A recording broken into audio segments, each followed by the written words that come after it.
Hello, everybody watching. Obviously, I'm Brian, and I'm joined today by Ian Hi. and Thomas. Hello. Wow. And basically, this is going to be how it's going to be gone for a little while. We're going to be doing Discord stuff because we can't all be in the same room, unfortunately. Discord, yeah, we're on Facebook. Discord, Facebook, Skype, Instagram, carrier pigeon, whatever we need to do. We're going to be doing this for a little while. We thought we'd theme a few of them as well. So today's theme is revisiting our wrestling background. So what that entails is us talking about like what we were into when we were younger, what made us fall in love with wrestling and stuff like that. So stick around if you want to hear about that stuff. Okay, we're starting then. I'm waiting for one of you to interject as well. Right. Uh, Where do you want to start with? I think we should start with our first wrestling memory. For me, that's difficult. I don't really pinpoint exactly what it was.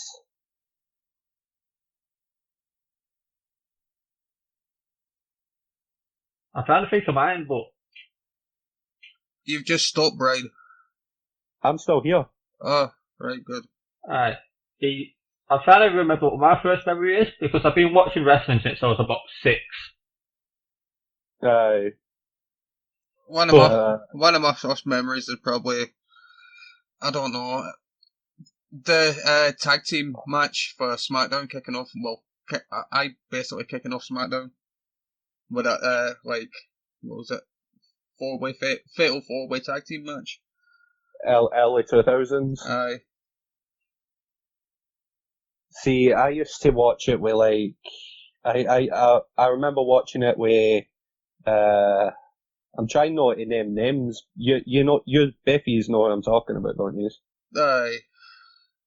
The man who shall not be named. Voldemort.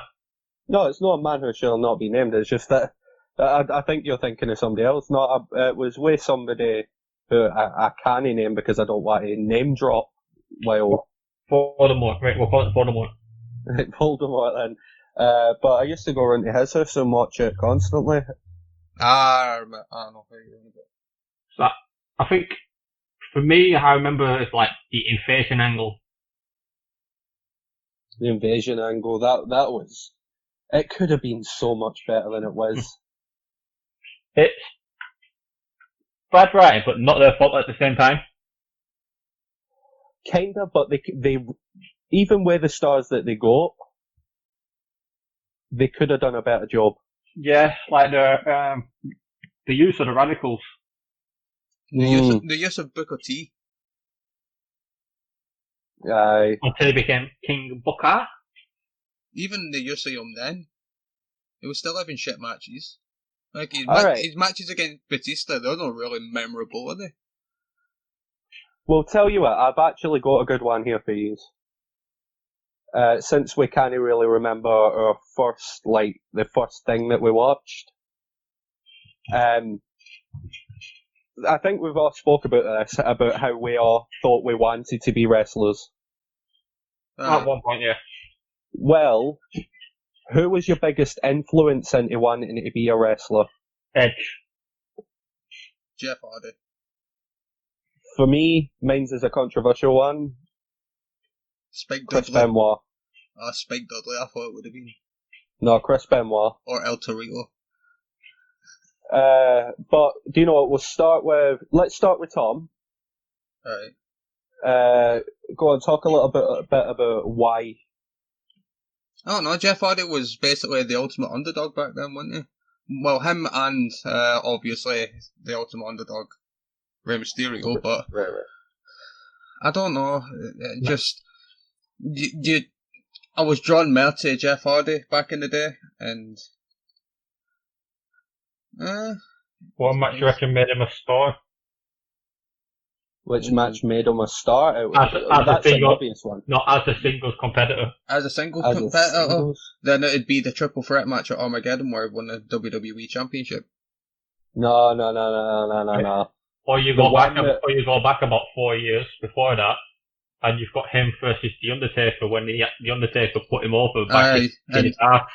In that ladder match, I And say then the one that really, really, really propelled him was, well, to be honest, it was the feud with Randy Orton.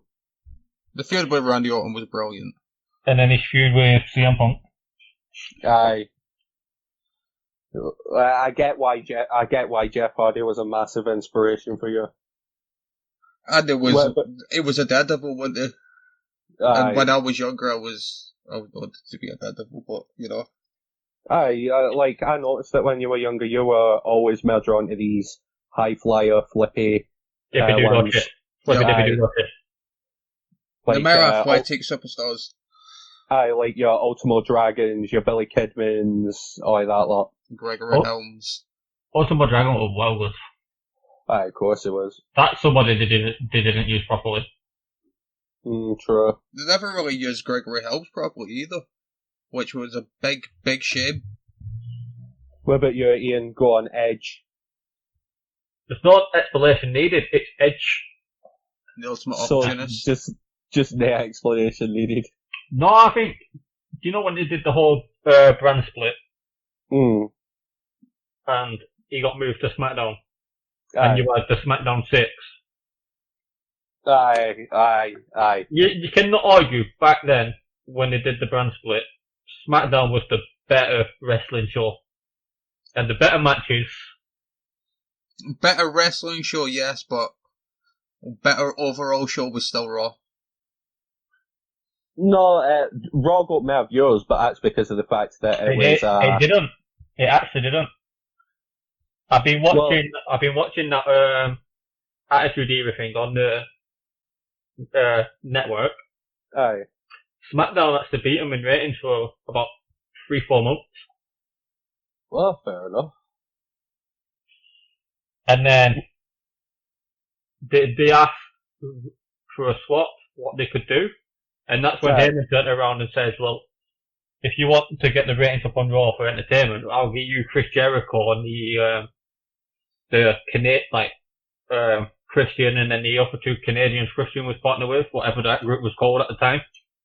But I want Eddie Guerrero.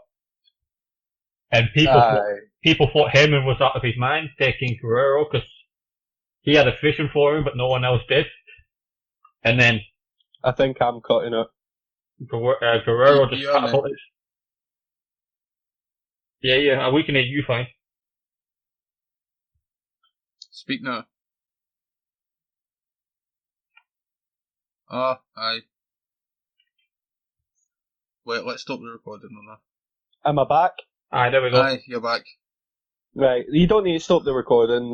This happened with Sophie's one as well. We're still here, don't worry. I just had a bit of internet issue. My internet's been flippy-dippy doodah. No, fair enough then. Did you hear what I said? No, you kept cutting it for me. Yeah, I was saying, SmackDown back in the Attitude Era. Not the Attitude Era, the Ruthless Aggression Era. Aye. We're beating Raw and ratings, and then they did a I heard about the Eddie Guerrero part where everybody thought he was getting the shit hand. Aye, like Heyman was getting the shit hand taking Guerrero, and then look what Guerrero did. Eddie's became one of the biggest legends in the history of the business. He was the most lovable heel ever. Yeah. Yep. Well, shall I go a little bit into why Benoit for me then? Go on then. I was a big Benoit fan myself. I think everybody was. The thing was, you could always tell that Benoit was putting in 150% in every single match. This was even the little throwaway matches. For me, back then, him and Guerrero were two of the best wrestlers on the planet. They were. And one of the big things is you might have seen the dark side of the ring, how they've done the whole thing on Benoit. Yeah. Aye.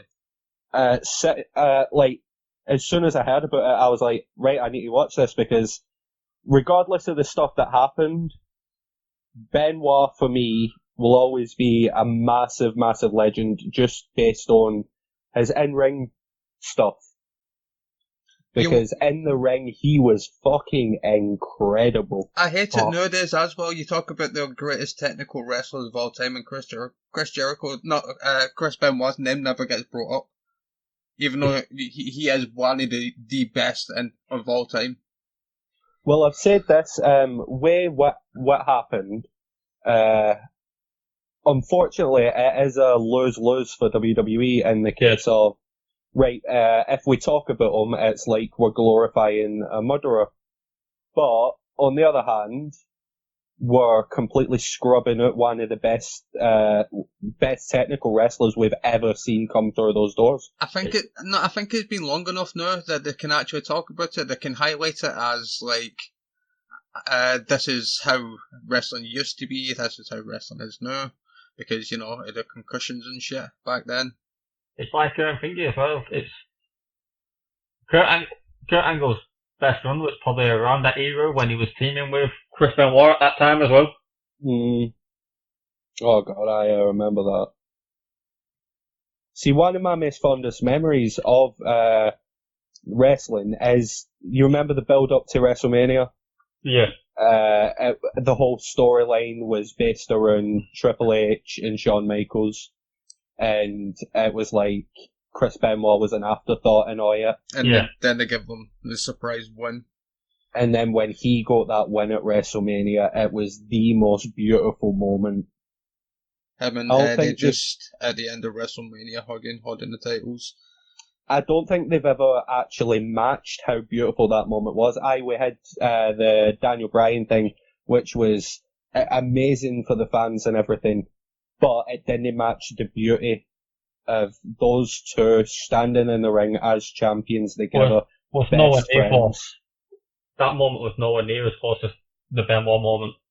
Exactly. And that's because back in that time, the WWE fans were they were the proper hardcore fans. Aye, that is true. That's when WWE was at its fucking point. The closest moment to that closest WrestleMania moment to that would probably be Randy Savage and Miss Elizabeth at WrestleMania. What was it, 7? Mate, what are you on about? It's fucking Michael Cole winning. Oh, Michael Cole and his undefeated streak at WrestleMania. I want a match against him. I'll take his undefeated streak.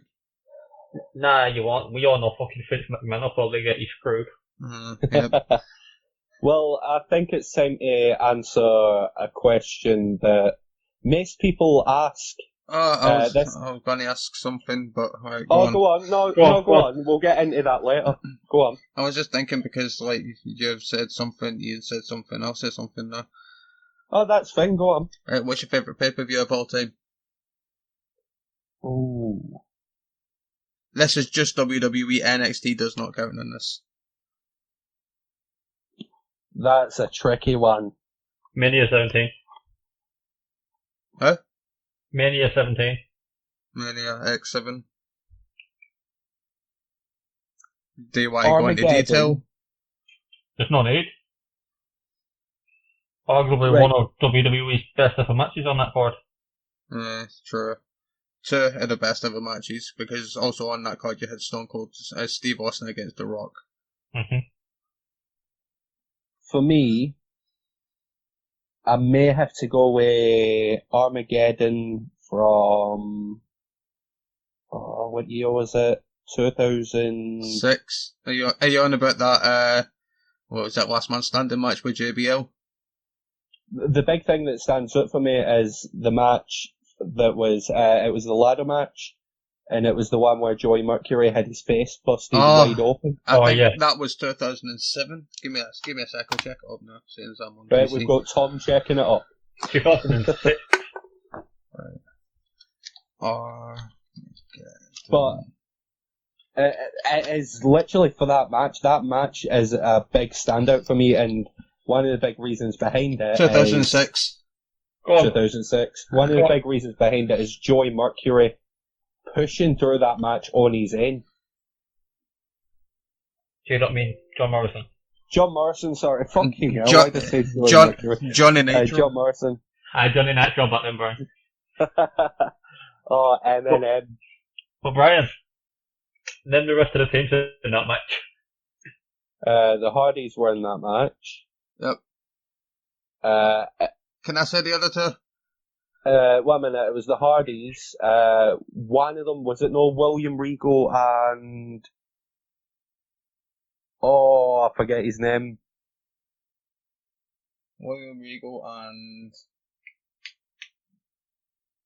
No, his name's slipping my mind. I'm right there, ain't I? I don't remember his name, to be honest. And the Dudleys? No. No, it was London and Kendrick. No, it was London and Kendrick. Right. Fatal 4-way. It's alright, Tom, we're moving on. You're just... let's talk about yours. He was called Danny or something. 1 minute. Ladder match, Armageddon. Sorry, anybody who's listening for the silence. Tom really needs to search this up. I do. Because it's pissing me off now as well. Right, Dave Taylor. Dave Taylor. He's such a forgettable fucking person, that's why. Here's a question for you. I want to see if either of you remember this, because I spoke about it. Okay. Do either of you remember the name of the person who used to team with John Cena way back in the day? And it was Phil of the Future. When? Back in OVE or OVW, should I say? OVE? No, it was early days WWE, early days John Cena. This is when he used to come out with his chain and he used to rap and all that. What, are you on about his bodyguard? Kind of guy? I have no clue what his name was. I have no clue what his name was. B squared or something like that, was it? There you go. B squared. It's like such a terrible fucking name. I know who he tag team with in OVW. Well, do you remember B squared's actual name? We can't rap. Bill Buchanan.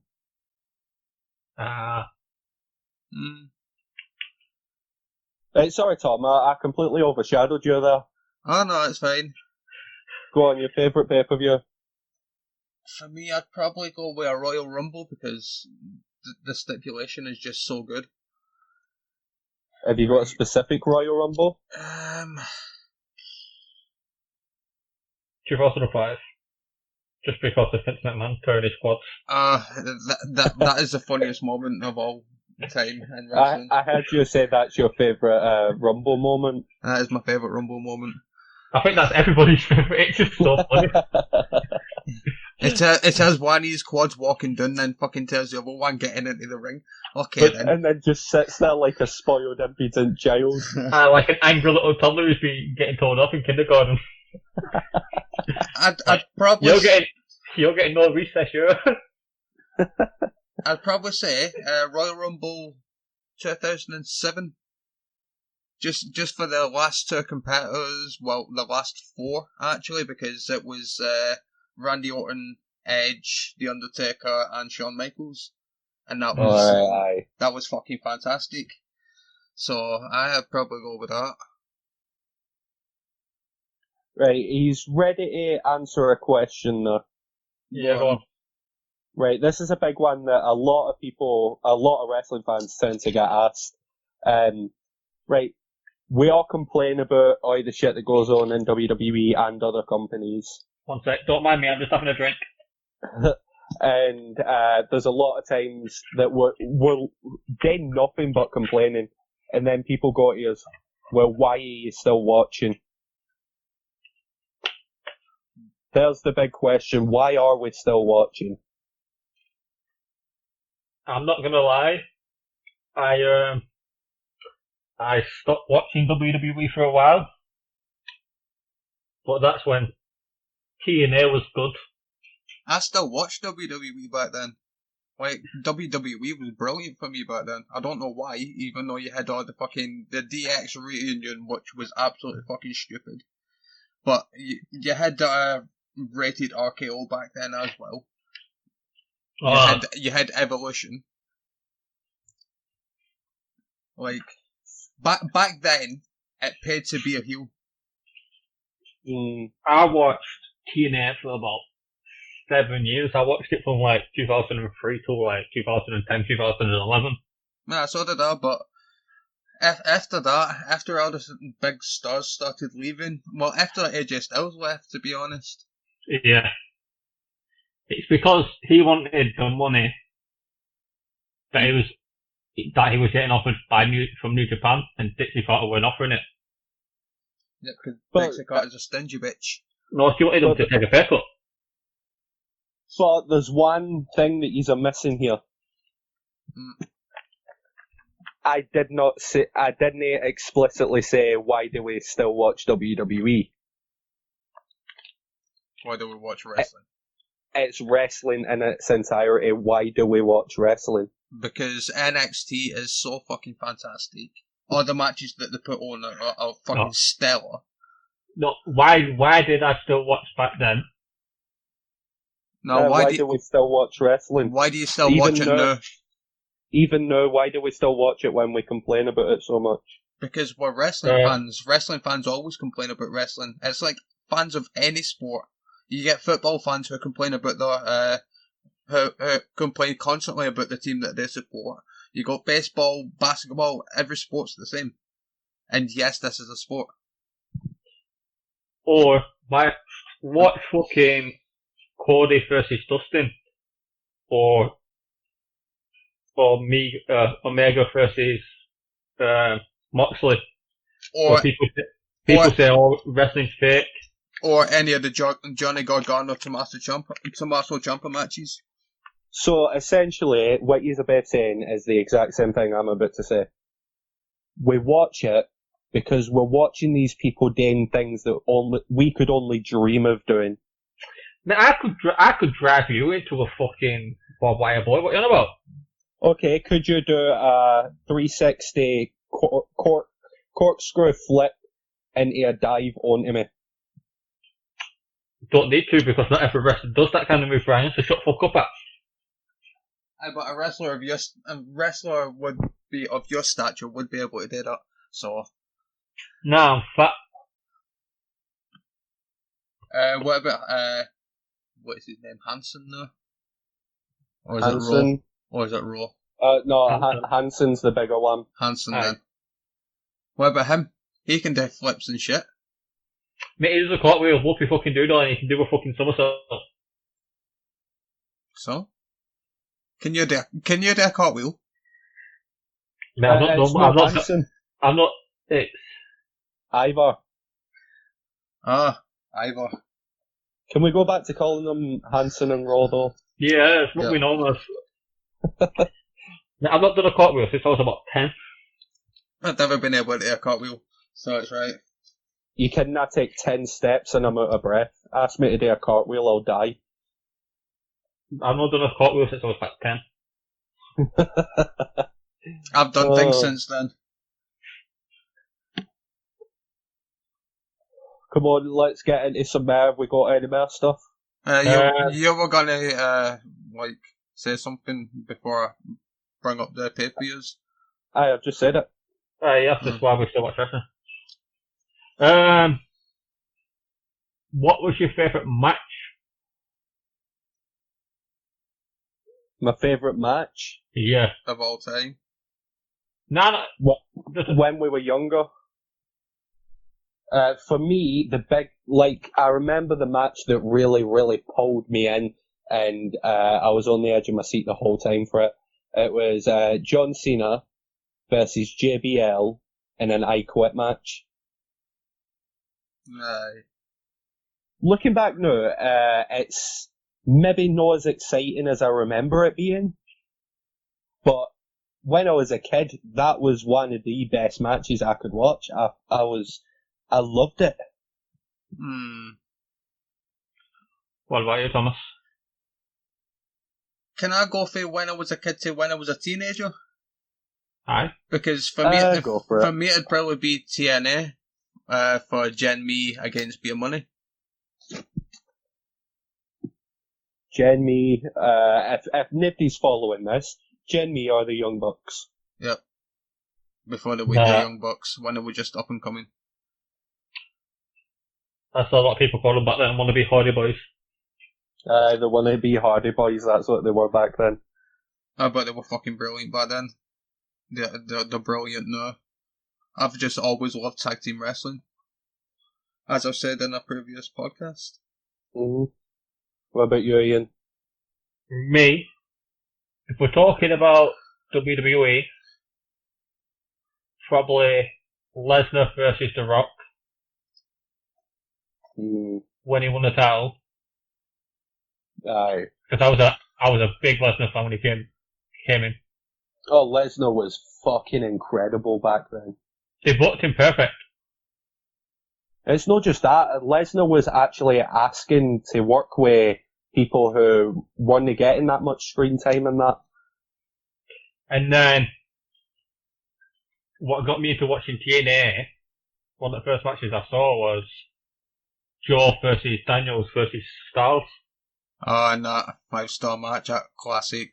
What was that? Slammiversary, wasn't it? No. Bound for Glory. Oh, What's your phone called? I can't remember. Well, he's ready for this. Go on. The first ever match that I watched on TNA was AJ Styles teaming up with Low Key. Aye. And who was it? Was it Jeff? That wasn't Jeff Jarrett. Was it Jeff? No, Jerry Lynn. Yeah, Jerry Lynn. Against the Flying Elvises.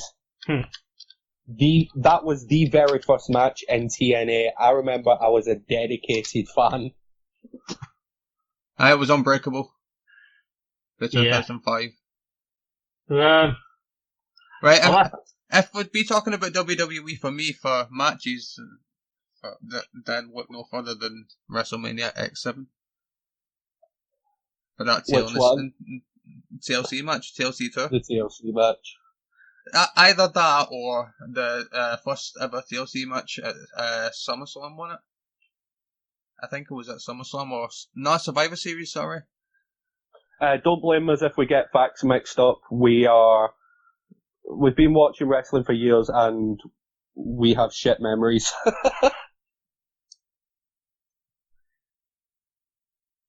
Dead silence. Okay. Yeah. Right. Yeah. I've got another question for you. Go on. Right. Christian and Kurt Angle and the Dudley Boys, were their runs in TNA better than their runs in WWE? Kurt Angle, definitely. Kurt Angle, 1,000,000%.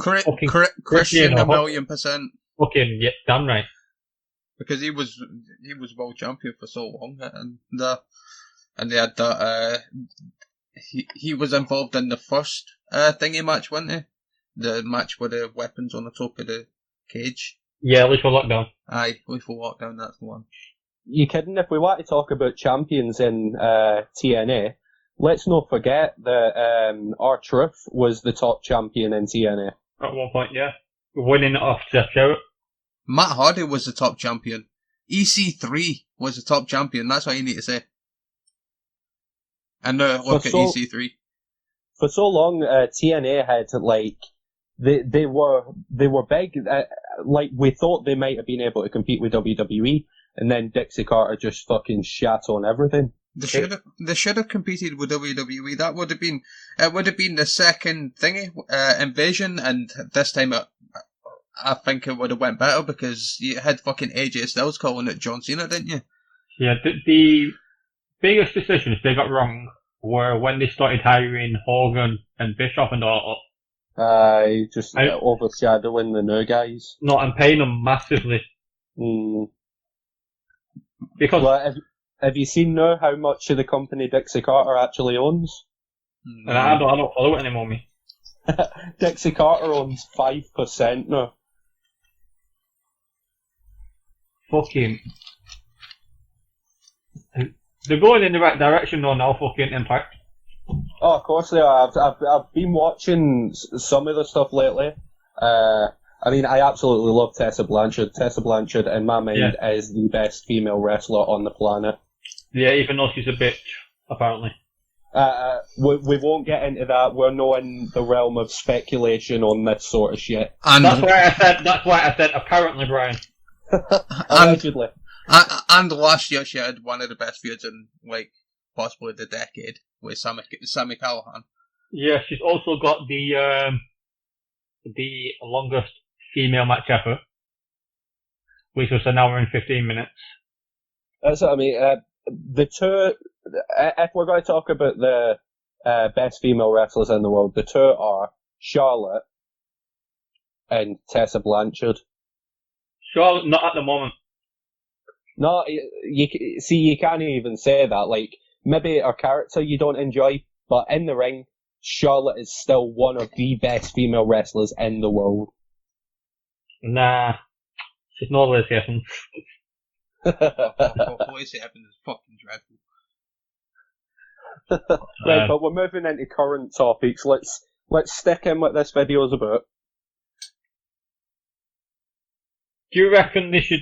Do you know when they do like they did the whole what NXT were invaded Raw and SmackDown last year for the Survivor Series? Do you reckon they should go back to how they were doing it when it was SmackDown versus Raw, where you had like Batista getting chokeslammed through a windscreen by Big Show and Kane?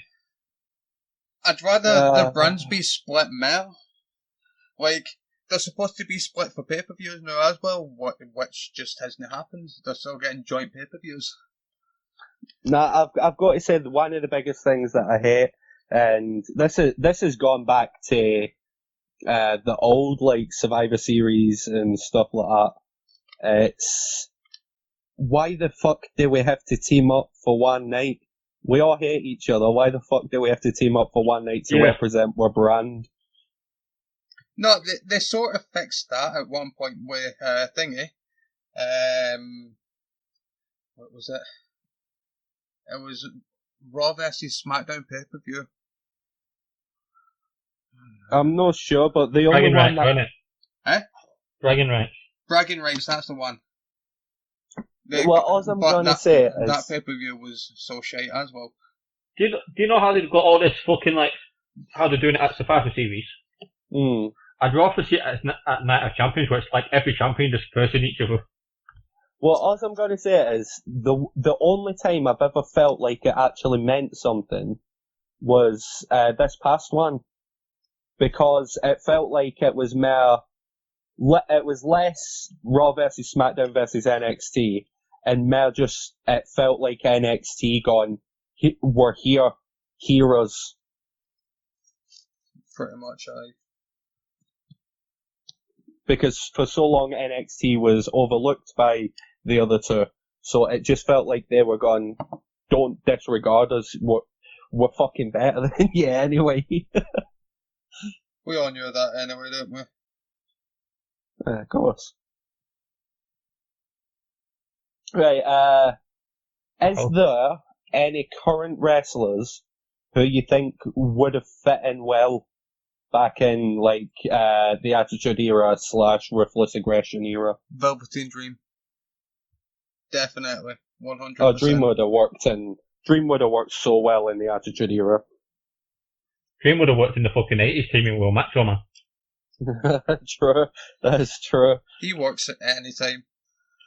He has the best character. He has the best character in NXT. It depends. Strowman would have worked in the Attitude Era because he's just big. And Vince with big men, we all know what he's fucking like. Do you know who would have been fantastic in the Cruiserweight division? Go on. Ricochet. And he wouldn't be getting pushed in this much. Because he would be having fantastic matches. Well, here's one for yous. Lana. Yeah. She'd have worked better as a ballet batter Aye. in a bra and panties matches and all that blah blah blah blah black shit. Because that's all. I don't want to diminish her character or whatever, but that's essentially all she is in WWE. Brian, she was in Pitch Perfect. Was she? She was actually in the first one. Jesus Christ. What else? Don't delinquish your name. She was in Pitch Perfect. By the way, we've not planned any of this. So this whole podcast came out of me just going, do you know what? Why don't we talk about some of the shit we when we were kids? And then we're on the fucking Lana being we're in Pitch talking Perfect. about Lana being in Pitch Perfect. Who would have worked in the Ruthless Aggression era? I think only Lurkin and Danny Burch would have worked well in the Ruthless Aggression era. There's a lot who would have worked well in the old wrestling. This is before the Ruthless Aggression, before the Attitude Era, before all that. When we go back to the ones who were, just in it for wrestling, nay storylines, nay all that crap, just straight up wrestling. I reckon Drew Gulak and Chad Gable would have worked well back then as well. Pete Dunne. Yeah. Tyler Bate. I don't like saying it, but Bobby Lashley probably would have worked well in the Attitude Era. Well, he was half decent in the Ruthless Aggression era. They had a few storylines that really worked for him back then. They just never pushed him to the top. Like they were scared to fucking elevate him all the way. CM Punk would have definitely worked into the Attitude Era. CM Punk post pipe bomb, you mean? Aye. No, I'd probably say he's older, pre pipe bomb. Would have worked. No, I think that would have worked well in WCW, in their cruiserweight division.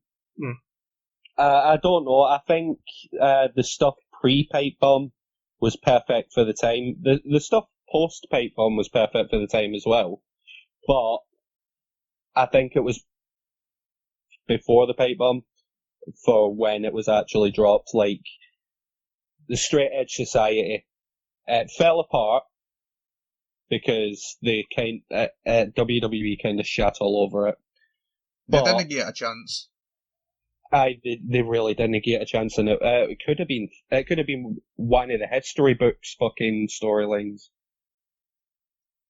That's same with the Nexus. That's same with a lot of fucking storylines though. Mm-hmm. Oh, by the way, I do want to say this.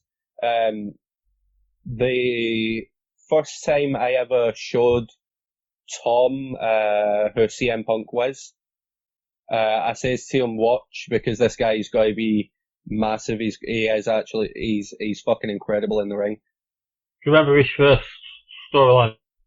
Like, one of his first major storylines when he was on ECW? Well, I remember... Right, I can fully remember the first match that I showed Tom in. It was a Survivor Series match. That was the first ever match that I showed him in. ECW, his first ever that wasn't his rivalry with Chavo, was it?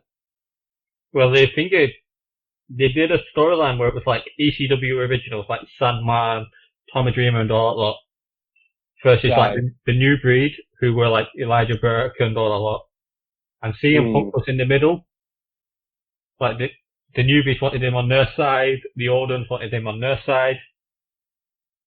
What the fuck happened with Elijah Burke? He went to TNA as D'Angelo De Niro, whatever the fuck he was called. And fizzled out into nothingness. And then fizzled out into nothing. Jesus Christ. That's a name you don't hear every day. What about Shad and JTG? As a tag team, they were actually fucking really good. They they still team up on the independent circuit, apparently. Yeah. I'll need to check it out. Because I did really like them two as a tag team. So did I, to be fair, the mischief and all that. They were The entertaining. They were, like, I think, Street Profits, but told the. That's what Crime Time. I don't know. I think the worst thing that I ever saw for Crime Time was Lita's final match. Where they sold her bra, was it? They were selling her underwear and shit, and it was like selling all the belongings because they nicked it from it. And it was like Lita's one of, especially at that time, Lita's one of your best wrestlers, and you're treating her like this. I also remember them smashing up JBL's car with Cena. Aye, fucking hell.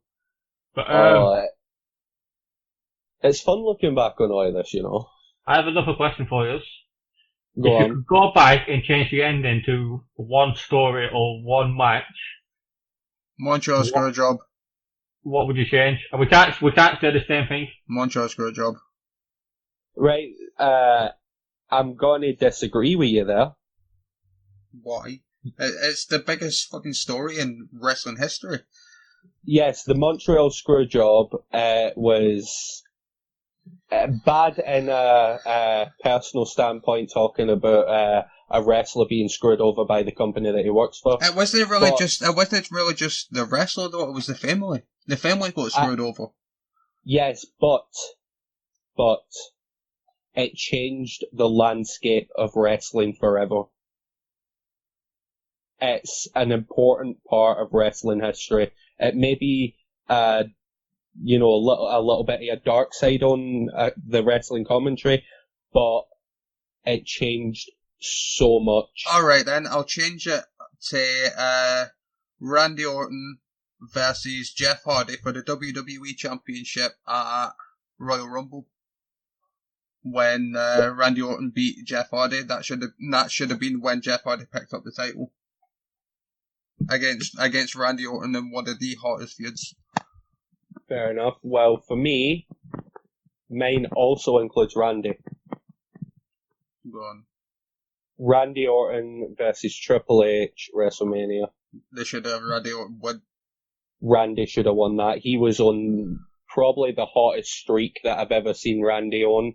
He was the ultimate heel. He was a bastard, a prick, a conniving little snaky bastard, and it worked so well. But he was the man. He should have got that win. What about you, Ian? Well, you've got... It's between two for me. Go on. I think either way, WWE would have been different had it gone either way. You've got the fallout of when Cena buried the Nexus. Aye. And then you've got the fallout of when Cena buried Bray Wyatt in the Last Man Standing match. Right. You've got fallouts from Cena burying. Can I add another one into this mix? Go on. WrestleMania. I can't remember what WrestleMania it was. It was Triple H against Booker T, where all the racism shit that was going on. Booker T should have won that match. Booker T should have ended the night holding the championship. That's another one when Booker T was actually booked to win the title, and then Triple H being like, "Nah, I'm the head man at this time." Like, "Nah, I'm winning this title." Triple H back then, if he was Triple H now, he would have been beloved so much better. But we remember his shitty times as well. Well, put this, Matt Hardy's gone to All Elite Wrestling now, hasn't he? Aye. But last week he was on Chris Jericho's podcast. He turned around to Chris Jericho and said, if Triple H was the sole person in charge of WWE, I'd still be there. Yeah, Triple H has ran NXT so well, that's why. NXT is held in high regards, and that's due to the fact that Triple H works with his talent. Triple H knows talent. Yeah. Vince McMahon just knows big sweaty men. Well, Vince you remember- McMahon loves big sweaty men. do you remember when they started the women's evolution? Like the revolution for the women? When it started in like 2014, even though it started like 2-3 years before that with fucking AJ Lee and Paige and all that lot. And Paige versus Emma on in NXT. Triple H, Finn said he wanted women for the main roster so they could elevate the women's roster. So he turned around and went, right, you can have all these, but let me keep Asuka. And look what happens. I still can't believe what they've done with Asuka. But truth be told, I'm getting tired. So am I. So I think we should go through one final talking point and then wrap it up. So the final talking point, I want you both to answer this. Your favourite era within WWE and why?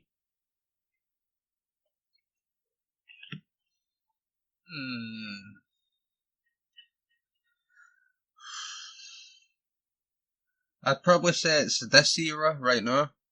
I don't know what it's called. I think it's literally called the new era. It's like post-PG era, isn't it? Mm-hmm. I think this is the best era for wrestling because it's actually showcasing NXT and like other companies are actually showcasing the younger talent, whereas like they didn't used to really do that, did they? They used to like having the big men on top and all that lot, and right now like championships keep swapping and shit like that. So, this era right now, it's a good thing because we've had two title reigns in the past 10 years. In the past 10 years, they've lasted over 2 years. So you can't really say we haven't had lengthy title reigns. What about you, Ian? And plus, sorry, can I just add another thing? Go on. Plus, right now they're actually showcasing the British talent. The British talent are actually getting something good. Right, I'm done now. Go on, Ian. Probably like 2002 till early 2004. Ruthless Aggression. Yeah. And then, do you know, like when around the time you found out fucking Goldberg and Lesnar were leaving? Aye. And then it's like, well, you can tell they don't give a fuck anymore. Aye. So that you became uninterested in a few things at that time. Fair enough. But why is it that it's your favourite era, though? Fucking, it's what got me properly, heavily into wrestling. Fair enough. And SmackDown then was so fucking good. Unpopular opinion, right? The PG era was so good. Just because of the talent that they had. The talent that they had, they were underutilized, yes, but like matches that they actually had, they showcased more than like the big top superstars did. I will say that people shit on the PG era too much. There was a lot of shit. There was so much shit from it, but there was a lot of good that came from it as well. The only thing they got, the biggest thing they got wrong in the PG era was the women. Other than that, the spinner titles, they were fucking horrible. Aye, the spinner titles were disgusting. The 3 spinner titles that they did were all fucking disgusting. Because they've done the Rated R spinner belt, John Cena spinner belt, and the US spinner belt. Yeah. And that was just to sell merch. That's when WWE didn't care about, that they cared about selling merchandise to kids. No, when they wanted to sell merchandise back in the Attitude Era, I liked it because the Smoking Skull Championship is probably one of my favourite design championships. Yeah, and then the Classic Eagle one as well. Aye. Well, for me, not to sound like a broken record, but My favourite era is this current era that we're in as well. My main reason behind it is because within this era, we've got WWE are finally bringing in talent from other companies and all around the world. They're actually getting them recognition as well now. Them I other was companies. about to say that they're recognising other companies now. They're pushing guys and women that they normally wouldn't push. Maybe like even as little as like 6-7 years ago. I will say this though. I will say when when they sign other names from other companies, if they're a big name outside of WWE and just fucking wrestling fans know who they are, Treat them that way. I don't just want to see them put onto NXT. It's like you can put them on Raw or SmackDown where NXT only gets 900,000 people watching it a week. Raw and SmackDown get near enough triple that.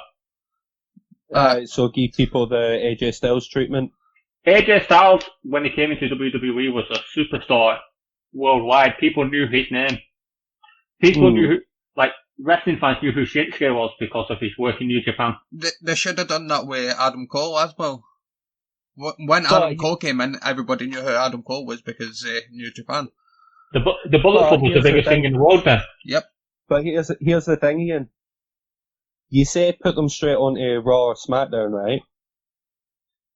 But look at the people who have been put straight onto Raw and SmackDown and that.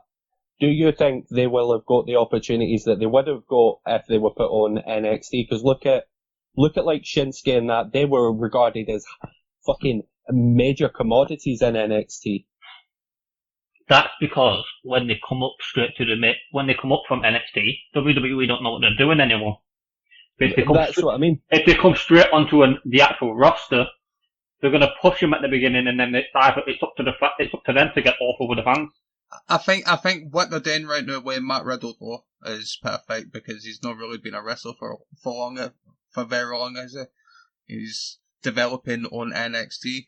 It's like, put it this way, right? Superstars that are big in other companies, but haven't been like wrestling for very long, I send them to NXT to develop. It's like, put it this way, right? If AEW didn't happen, that was always a chance that AEW wasn't going to become a thing. Mm. If they actually did sign the Young Bucks and Omega and Page like they wanted to last year, they were good enough to go straight to SmackDown or Raw, but they'd have been put in NXT. Aye, but the thing is, you know, if they were put in NXT, I 1,000,000%, I would rather see Kenny Omega working under Triple H than I would under Vince, because I know for a fact that Trips would use him right, whereas Vince would just put him in these matches that are like money-making matches rather than these matches that we actually want to see that are hard-hitting. And we could also have Dream Match, fucking War Games match, War Games. The Elite versus the Undisputed Era. Well, they're doing one in Thingy, aren't they? They're actually doing one in AEW.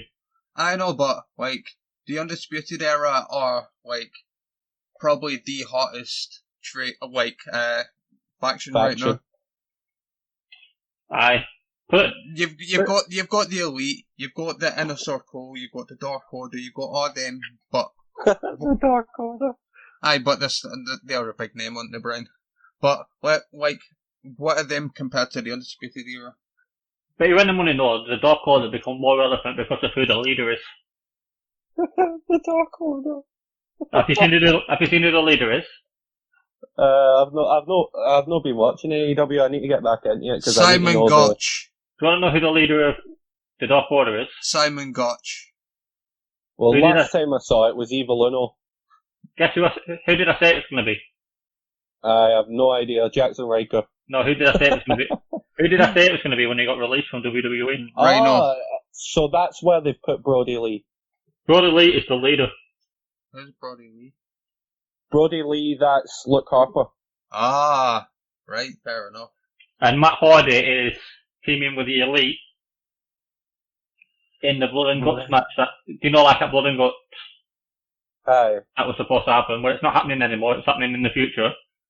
And he's teaming with them against the Inner Circle. It's happening in the future in the year 3000. Well, do you know what? I might actually get interested in the Dark Order now that I know Brody Lee is the head of them. Because I watched it last week, right? And I'll tell you now, WWE need to do what AEW did with the wrestlers, because they had other wrestlers there who were sat ringside. You had MJF and Shawn Spears sat at ringside fucking making bets with each other and who were going to win the match. Oh, fair enough. Just to make it a bit funny. You had like the fucking heels on one side and then the faces on the other side. Right. Oh shit, we're still recording. Hello everybody. Sorry we did this. We talk about wrestling and we just forget shit.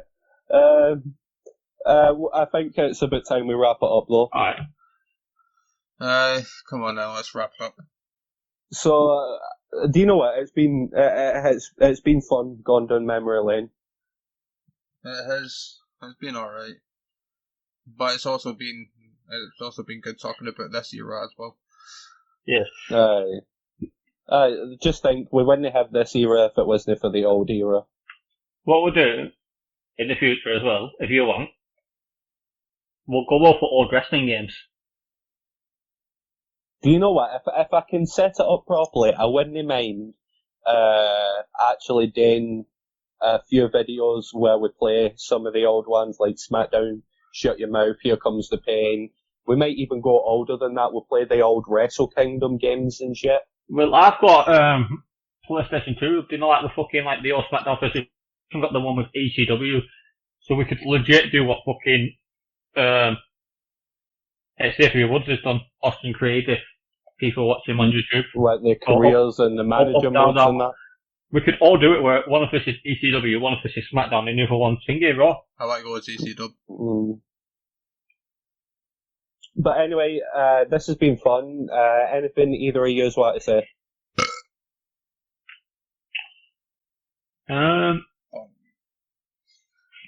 Stay positive. Stay positive, Thomas? Don't become zombies and eat me. But we hope you all stay safe. And thank you for listening. If you've listened to us the whole way through, well done. You're a fucking legend. I can't believe you've actually done it. What, do you want a fucking trophy or something? No, they want a repeat match. Let us know anything that you want us to cover in the future. We love doing podcasts. These are so fun to do. Well, we're probably going to have to do a podcast for the fucking Mania predictions, so... Aye, that's a definite. I wish WrestleMania it'd just been postponed like fucking NXT has. But tune in next time when I will use Tom's fingernails to pull out Ian's eyeball. What? Mate, he must have some long fingernails. But I see you guys later. Alright, peace. Peace, later. Wow.